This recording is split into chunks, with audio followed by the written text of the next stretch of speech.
자, 일단 뭐 인플레 우려가 지속이 됐어요. 그러니까 어제 제가 말씀을 드렸다시피 그 중요한 지표 발표가 있다고 말씀을 드렸었죠. 그게 4월 소비자 물가 지수가 발표되는데 이게 좀 중요하다. 지금 인플레 우려가 있기 때문에 이거가 어떻게 결과가 나오냐에 따라서 시장이 조금 크게 움직일 수가 있고, 또 그렇기 때문에 시장에서 사람들이 저 결과 발표 기다리면서 좀 관망하는 분위기가 있다라고 이제 말씀을 좀 드렸었었죠. 근데 이게 참 그래요. 발표가 나오긴 했는데 또 그 전달보다도 좀 더 많이 상승했을 것이라고 예상을 하긴 했었었어요. 그러니까는 전달 대비해서 한 0.2% 정도 상승할 것이다라고 예상을 했는데, 이것도 일단은 뭐 적은 수치로 상승을 하는 건 아니거든요. 근데 실제로 결과가 나와 보니까는 무려 0.8%가 전달 대비해서 상승을 했고, 전년 동기 대비해서는 4.2%가 오른 겁니다. 그러니까 1년 만에 물가가 4.2%가 오른 거예요. 그러니까 우리 월급이 1 년에 한 4% 정도 오르기는 쉽지가 않죠. 예. 아마 직장 생활하시는 분들은 다들 아시겠지만은 어쨌든 간에 인제 그렇게 따지고 보면 굉장히 높은 수준으로 물가가 오른 겁니다. 그쵸. 그리고 이 소비자 물가 지수 또 발표할 때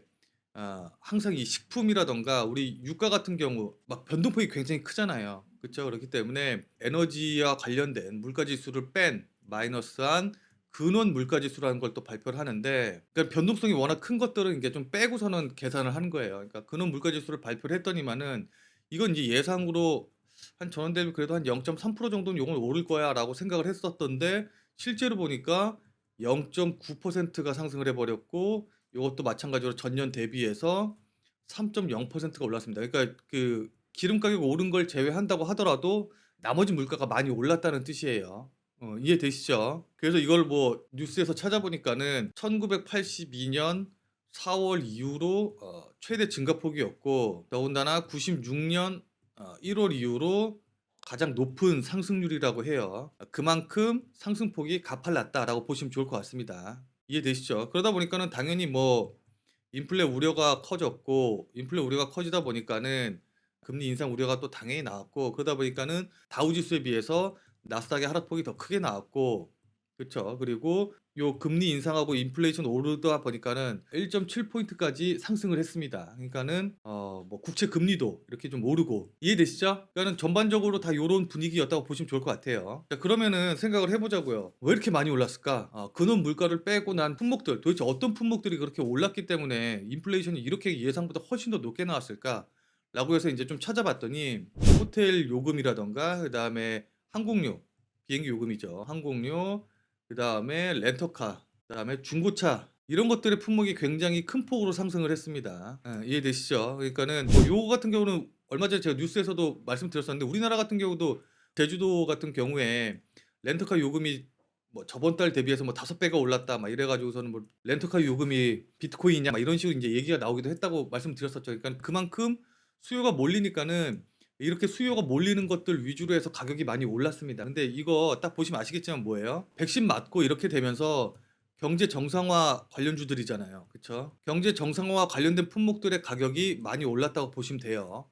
자, 근데 한번 생각을 해 보자고요. 우리가 지금까지 인제 막 억눌려 있었잖아요. 여행이라든가 막 이런 것들이 되게 억눌려 있다가 이제 막 풀리니까는 호텔 가격이 좀 비싸더라도 여행도 가고, 그다음에 비행기도 한번 타 보고, 뭐 렌터카 빌려서 여행도 가고, 또 중고차도 사고 막 인제 이런 식으로 하는데, 이게 계속 지속될 수 있을까요? 이 수요가? 아무리 인제 경제 정상화 된다고 하더라도 이런 것들이 계속 지속되긴 좀 어렵다고 봐요. 그리고 호텔 요금이나 항공료, 그다음에 렌터카 중고차 요금이 만약에 계속 천정부지로 오른다고 하면은 가려고 생각했던 사람들도 계획을 취소를 하겠죠. '야, 내가 저 가격 내고는 호텔 못 가겠다. 저 가격 내고는 비행기 못 타겠다.' 이렇게 생각들을 하잖아요. 그쵸? 그러다 보니까 이게 계속 끝도 없이 가격이 오를 수 있는 건 아니에요. 그러니까 가격이 너무 많이 올라서 수요가 좀 떨어지게 되면은 당연히 이 가격이 낮춰지는, 그러니까 효과가 나올 겁니다. 이게 인제 수요와 공급의 당연한 가격 결정 모델인 거죠.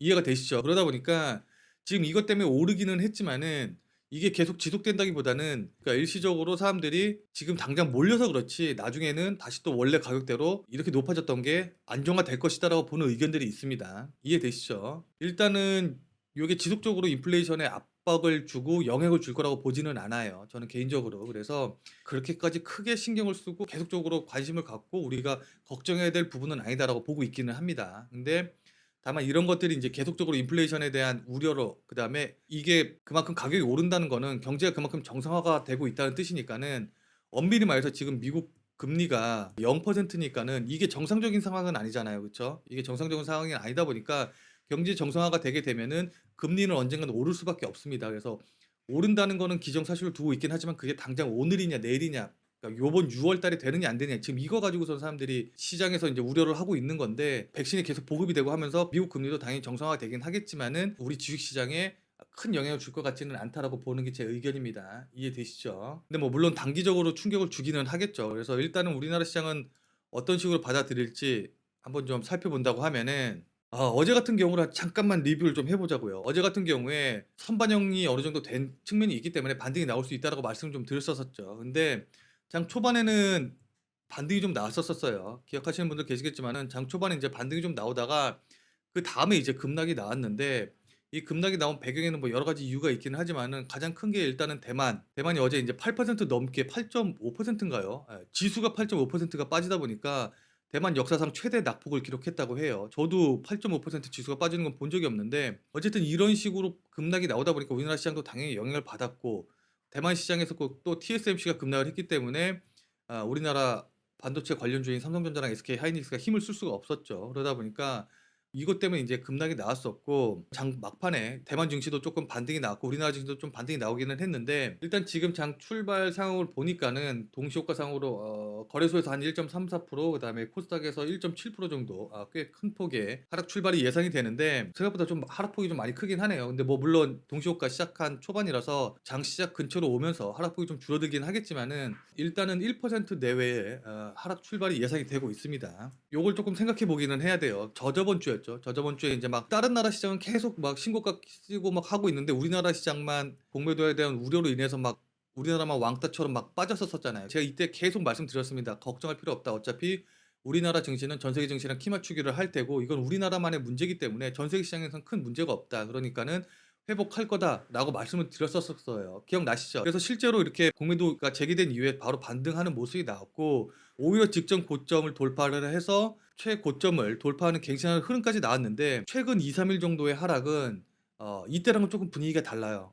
외국인들 매도가 좀 강하게 나왔죠. 우리나라만 빠지는 게 아니라 전 세계 증시가 빠지고 있고, 특히 외국인들의 매도가 전일 거의 3조, 그다음에 전전일도 3조, 전일도 거의 3조 가까이 매도가 나왔기 때문에 규모가 너무 커서 이런 부분에 있어서는 우리가 좀 걱정을 하지 않을 수 없는 상황이기는 합니다. 요거는 인정을 할게요. 그러니까 저번이랑은 조금 분위기가 다릅니다. 그래서 개인적으로 조금 걱정되는 부분이 있습니다. 근데 일단 오늘 같은 경우는 우리나라 옵션 만기일이잖아요. 그쵸? 원래 선물 옵션 동시 만기일이 아니라 그냥 옵션 만기일 같은 경우는 뭐 크게 영향을 줄 때도 있고 영향을 주지 않고 그냥 넘어가는 때도 있기는 한데, 일단 요번 같은 경우는 옵션 만기일 전에 이틀 정도 굉장히 큰 폭으로 급락이 나왔기 때문에, 일반적으로 제 경험적으로 봤었을 때 이렇게 옵션 만기일이나 아니면 선물 옵션 만기일이나 이런 파생 상품의 만기일 전에 이렇게 급등락하는 움직임이 나오게 되면은 만기일 당일에는 큰 변동성 없이 재미없게 움직이는 경우들이 많이 있었거든요. 그러다 보니까 변동성 없이 움직일 가능성을 좀 염두에 두시고 대응을 해 보셔야 될 것 같고, 특히 이제 그 전에 외국인들이 많이 미리 매도를 해 주면서 어느 정도 포지션을 만들어 놨기 때문에 오늘은 그냥 그게 유지될 가능성이 좀 높다고 보고 있기는 합니다. 근데 오늘도 만약에 외국인들이 큰 폭으로 매도가 나오고 그다음에 만기일이 끝나고 난 다음에가 더 중요한 게 내일이 더 중요한 거예요. 그러니까 내일부터 시작을 했는데 내일도 만약에 매도가 또 강하게 이 정도 수준, 뭐 3조 원 수준의 매도가 나온다라고 한다고 하면은 그때는 조금 더 고민이 좀 깊어질 것 같기는 합니다. 결론적으로 말씀드린다고 하면은 오늘은 옵션 만기일이기 때문에 위아래로 큰 폭의 변동성 없이 조용하게 지날 가능성이 확률적으로 높은데, 만약에 오늘도 외국인들이 팔고 그 다음에 내일도 거의 같은 규모로 외국인이 매도를 한다고 하면은 그때는 포지션을 조금 변경하는 걸 좀 고려해 봐야 될 정도로 약간은 좀 분위기가 바뀌었다라고 보시면 좋을 것 같습니다.